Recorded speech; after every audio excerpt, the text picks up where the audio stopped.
It is Santa Clarita's hometown station, KHTS, the hometown morning show with Tori and Kyle. It is nap day. Oh, I've been in a nap in 11 years. Naps are awesome. Yeah. You're a go-to-sleep, though. Aren't you a go-to-sleep person? What do you mean, for my nap? Yeah. How long are you napping for? Yeah, you have to go to sleep. What do you mean go to sleep? No. A nap for me, 20 minutes. Like I know. You know what? It's like 20 to 40 minutes. That's what Steve says too, and I disagree 100%. Well, here's the thing. I just think it's in a different category. After an hour, I'd say. Yeah. You're going back to sleep at that point. You're not taking a nap. You're going to sleep. So be it. Okay, So be it.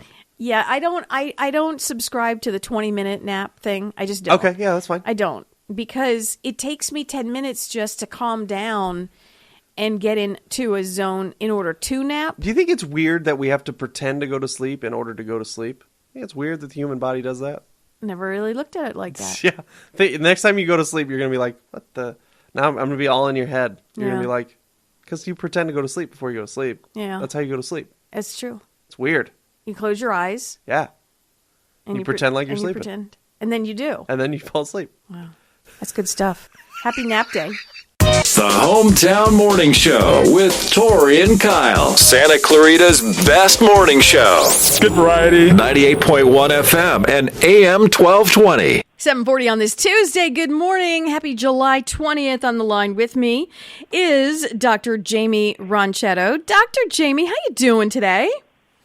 Good morning. I'm great. How are you? I'm doing just fine. We were talking off air yesterday about something very, very different. I mean, we usually talk about, we talk about fun things and we talk about the weather, how it affects your pets, but you had a really interesting subject. You want to tell our listeners what we were talking about?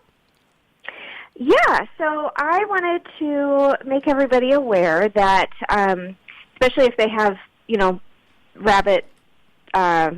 rabbits as pets, there is a pretty nasty virus out there in the wild bunny population called rabbit hemorrhagic disease. And it's a virus. It's been in Europe for quite a long time. It's endemic in Australia, but it has made its way out here via Canada. And we have it here now, unfortunately. It's a very nasty disease, and it's difficult because it spreads quickly, and it's really hard to detect until it's too late. So what it is a type of virus. The incubation period is pretty quick. It's anywhere from 1 to 9 days. And then when it affects the rabbits, it can cause sudden death, and they can get it and die from it in as little as just a few hours to just a couple days. This is a really serious, fatal disease. It is, yeah, and so that's why we want to make everybody aware of it, because it's just horrible. The good news is that my hospital, Cinema Veterinary Center, actually was able to get the vaccine for it.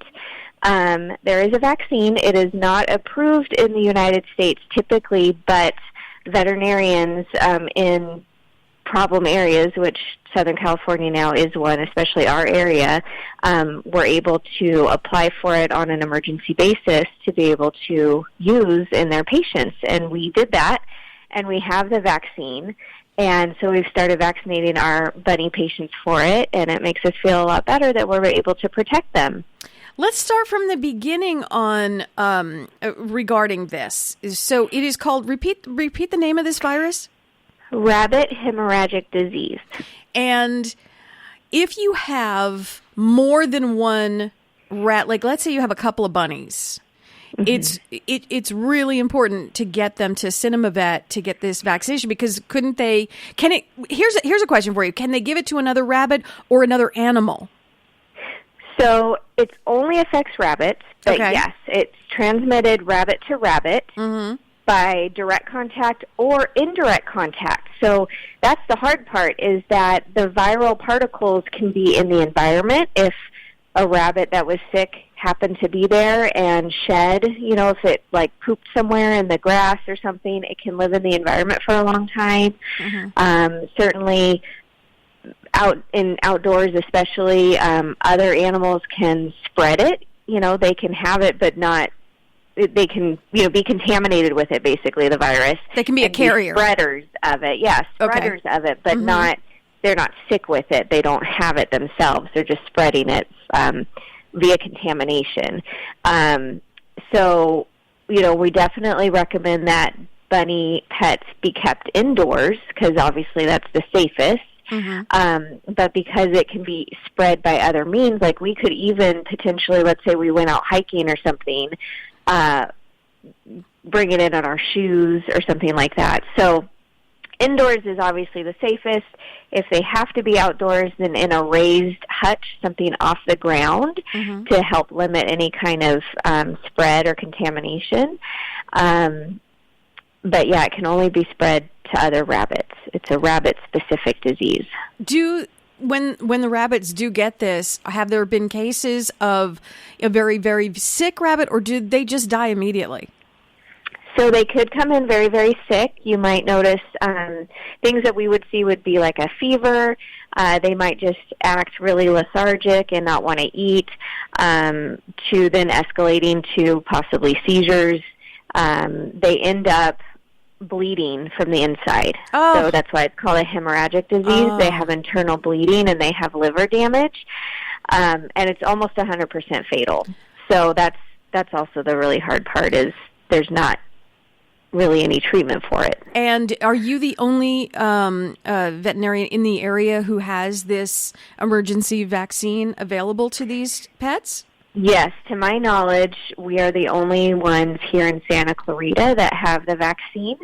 Because of the special way we had to get the vaccine, we got a lot of them, and we shared some with Conejo Vet.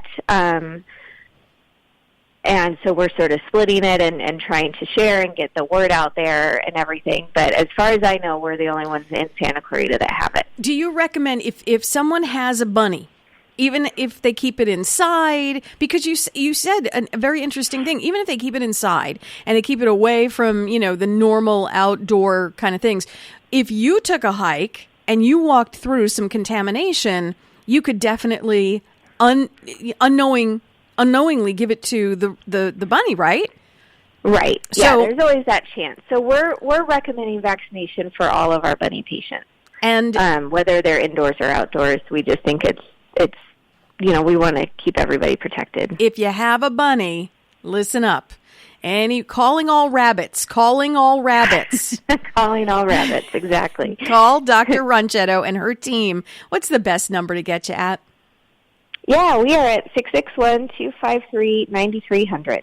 Call Dr. Jaimie and her team for any of your pet needs. Certainly, they treat and vaccinate all kinds of dogs and cats and other, reptiles and whatnot. But this seems to be somewhat of an emergency right now, and you don't want to lose your bunny, your rabbit. So please give them a call and make sure you take care of that so we have no bunny fatalities in the family. Dr. Jaimie Ronchetto, Cinema Vet, located on Cinema Drive in Valencia. Thank you so much for this very, very, very important information. Who knew? I had no idea. Thank you for shedding some light on this morning. Have yourself a great rest of the week.